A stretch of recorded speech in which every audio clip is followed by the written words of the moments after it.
Hello students, welcome to Inside Physics. Today we are going to discuss about diffraction due to a single slit.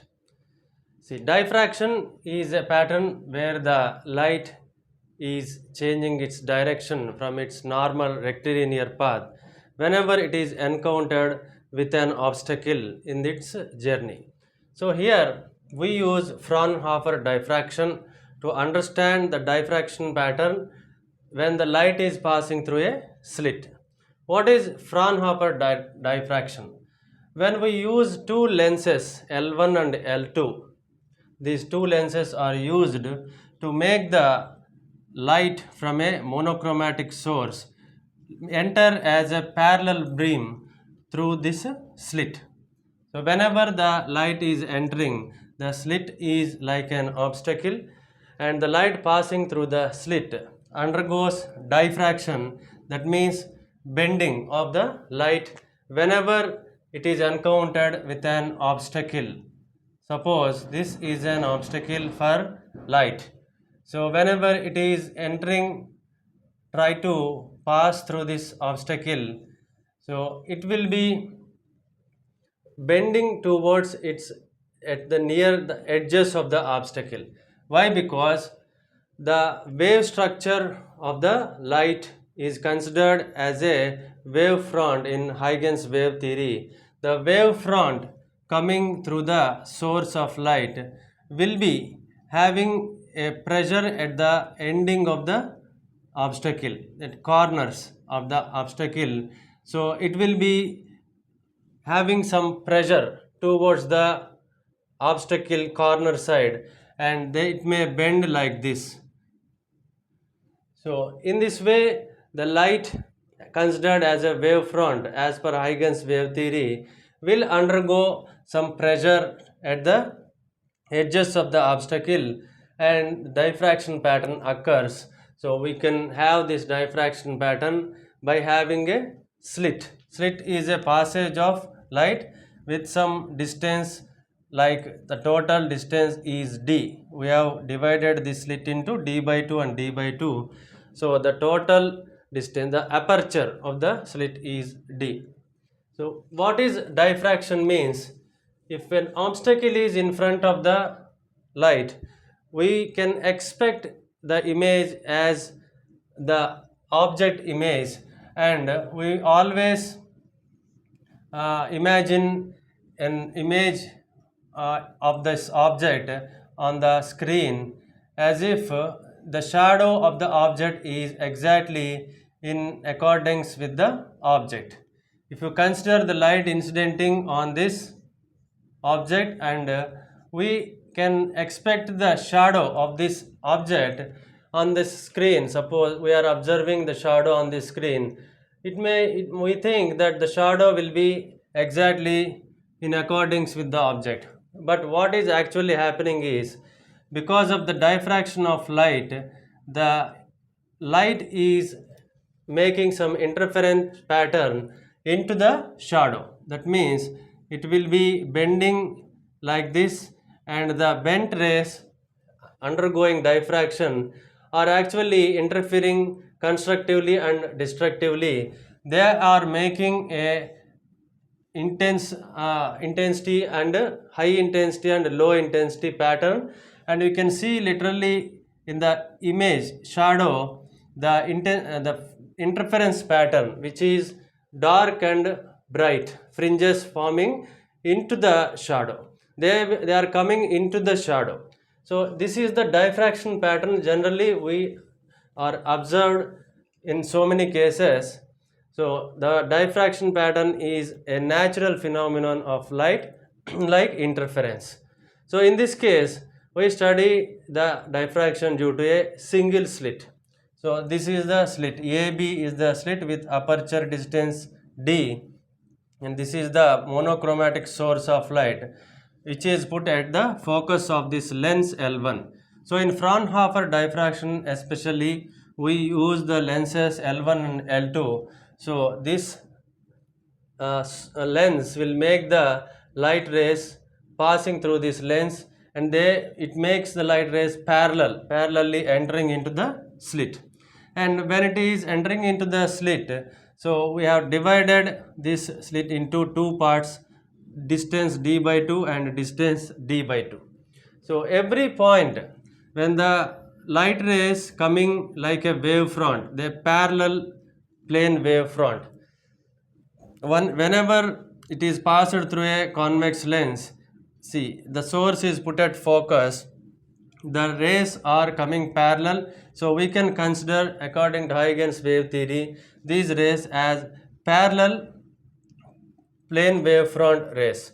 So they will enter into the slit because of the narrow aperture. The edges will be applying some pressure on the wavefront. So the light rays will bend from each point on the parallel plane wavefront. Okay, so we can consider this AB, some part of this plane wavefront. The part AB is actually displaced from this plane wavefront, and this AB will move into the slit. Whenever we can say every point on the primary wavefront will behave as secondary wavefront as per the Huygens wave theory. So each point on this primary wavefront, they can be a source of another rays, and we can consider all these sources on the plane wavefront. They are coherent sources because they are coming from the parallel rays from this lens. So they are all in phase, they are actually considered as coherent sources. So each point on the plane wavefront will behave as another source of light. So these points, you can see I put some points here, those are actually imagined as the coherent sources. Each light ray coming from this point sources, because these are considered as coherent sources, will be bending because of diffraction, and the angle of diffraction here is theta. Okay, you can see the rays, and the L2 lens is used to converge this rays to a particular point Q on the screen. So here the point Q is the converging point of all the rays, which is actually lying in the focal plane of this lens L2. Focal plane means this is the focus of this lens, and the plane perpendicular to the board is called focal plane. Okay, so here we can see that a line drawn from A to M, a perpendicular is drawn from the point A to M. So in this way, the path length, whenever the light rays are bending because of the diffraction, so this is the diffraction angle. If this is the diffraction angle, we can say this is also diffraction angle as per the geometrical principles of straight lines. So here our objective is, whenever the diffraction happens, we can see the interference pattern. Why? Because the diffracted rays will interfere constructively and destructively. Constructively interference happens when the path difference is odd integral multiples of lambda by 2. That means the constructive interference brings a maxima point, maximum intensity point, that is called maxima. So here we are trying to obtain the relations for maxima and minima. So in this session we will try to find out the relations for maxima and minima. We can observe on this screen, so we can call them as first order, second order, like that. So maxima means the constructed interference pattern which is having the high intensity, and minima is zero intensity which is having a dark fringe. So how to get the conditions for maxima and minima when the diffraction pattern is observed through a single slit? So see here, whenever the light rays are coming from the single point sources considered as a coherent sources, these are actually traveling from this point to point Q. Okay, so in this is the principal axis of the lens, and P is a central, we can consider it as a central bright spot, because the rays coming through the optic center of the lens, they will not be deviated as per the laws of refraction. So this is considered the center of the aperture, is considered as a optic center of the lens. So the light ray which is going without any deviation will form a central bright spot at P. Okay, what about other rays which are actually having some diffraction angle and they are falling on the lens? They are all converging to a point Q. Okay, so we want the path difference between these rays. Whenever the path difference is having some condition, like the path difference is multiples of integral multiples of lambda by 2, then it will be a destructive interference. If the path difference between the diffracted rays is odd integral multiples of lambda by 2, then it will be a constructive interference. So here, how to get those conditions, we'll observe. See, if you take this as a ray and you can have the distance d by 2 between them, this is the ray and you can consider this as another ray. What is the path difference between this ray and this ray? Because the distance is d by 2 and this is the diffracting angle ON, this is ON, can be considered as the path difference between this ray and this ray. Why? Because see, it is starting from here and it is also starting from here. So when we will consider the rays as parallel. Once they are started, the straight line from A to M is a perpendicular to these parallel rays. Okay, this perpendicular is actually drawn to the parallel rays. So here ON is the path difference. So how we can get this ON means, see, what is sine theta? Sine theta is opposite side by hypotenuse. Okay, we can write sine theta is equal to opposite side is ON by hypotenuse, that means d by 2. Okay, see here sine theta, you can try it like this. This is opposite side and the perpendicular 90 degrees is here, the opposite side is hypotenuse. So this length is OA is d by 2. So we can write ON, the path difference, as d by 2 sine theta. Okay, so this is the path difference. We can split this aperture into you can split this as d by 3 d by 3 d by 3, and then you can also split this aperture length into 4 parts, 6 parts, whatever you want.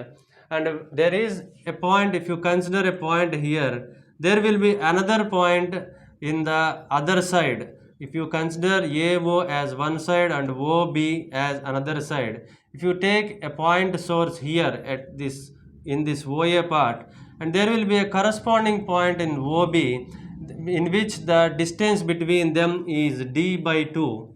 So these two rays, if the path length between them is lambda by 2, integral multiples of lambda by 2 or lambda by 2, then they will be having a destructive interference.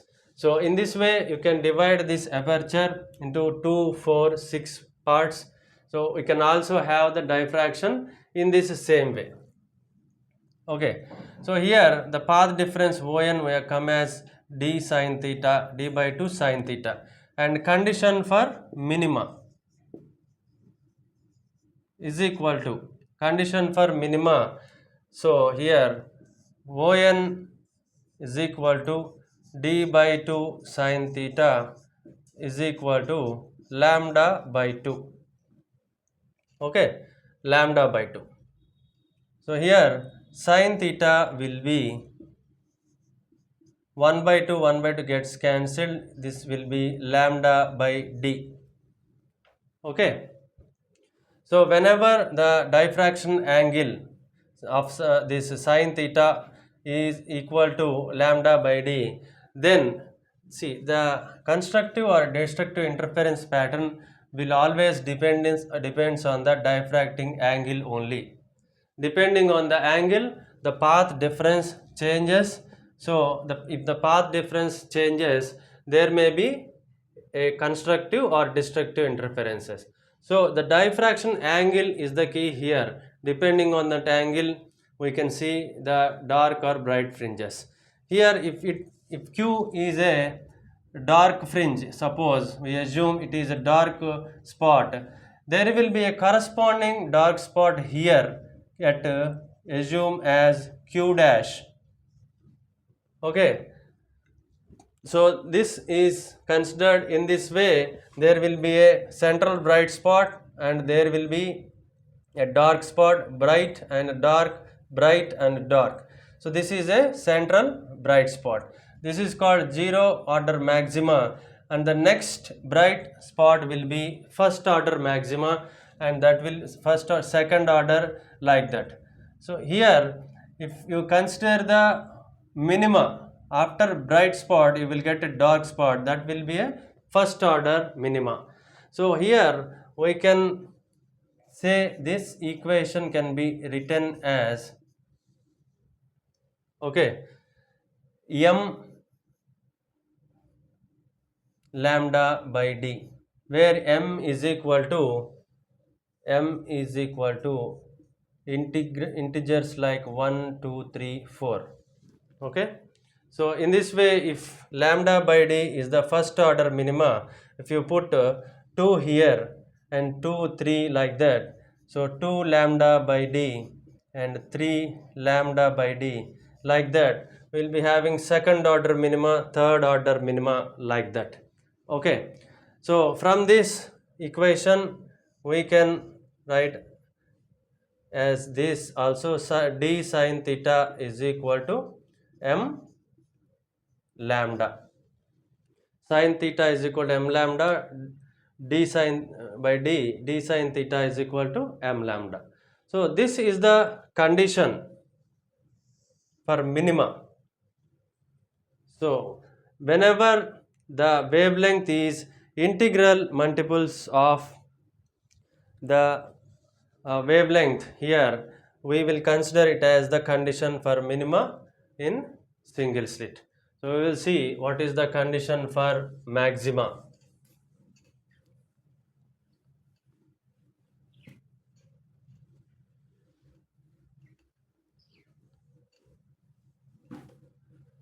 Okay, condition for maxima. So I said when we take the path difference here, the path difference ON d sin theta is equal to odd integral multiples of lambda by 2. Then we can say that the path difference is having this configuration. This is the path difference for constructive interference, and we can say that the interference pattern is a bright spot. So here we can write like this: sin theta is equal to 2m plus 1 by d into lambda by 2. Okay, so this is the condition for maxima, odd integral multiples of half wavelength lambda by 2. So if you consider this as lambda by 2 and the destructive interference happen, if you consider this as lambda, the path difference lambda, then see the points with the distance between d between them, they will form a constructive interference, and the points which are having a distance d by 2 between them will form a destructive interference pattern. So here if you consider this as a central bright spot, and there will be this is a zero order maxima, and there will be a first order, second order maxima. Similarly, the first order minima, if you consider this as a minimum, point, this is also a minima. A corresponding minima point will be here, and if you consider this as a bright spot, there will be a corresponding bright spot on the other side of P. So in this way, see, actually this interference pattern is because of the diffraction at the obstacle. What is the obstacle here? The slit AB. The slit is the obstacle. Whenever a plane wave front in Huygens wave theory principle is encountering with an obstacle, it will change its direction because of the pressure from the edges of the obstacle. So instead of observing a normal shadow of the object, an interference pattern is observed into the shadow of the object. So this is called diffraction, and this Fraunhofer diffraction due to the single slit can be observed by calculating the maxima and minima conditions. Okay, here we can say where m is equal to, again, the integral values 1, 2, 3 and so on. So overall what we can say is the diffracting angle is the cause for this constructive and destructive pattern. Depending on the diffracting angle, these path difference is will be changing, and depending on the path difference, the condition may be obeyed for maxima or it may be obeyed for minima. So this is what the pattern of single slit. We have calculated here only maxima and minima. The intensity distribution pattern, the intensity pattern will be taken up in the next session. So you can consider as a first part of the single slit here, and the second part we can have another session, and I will take it up in the next class.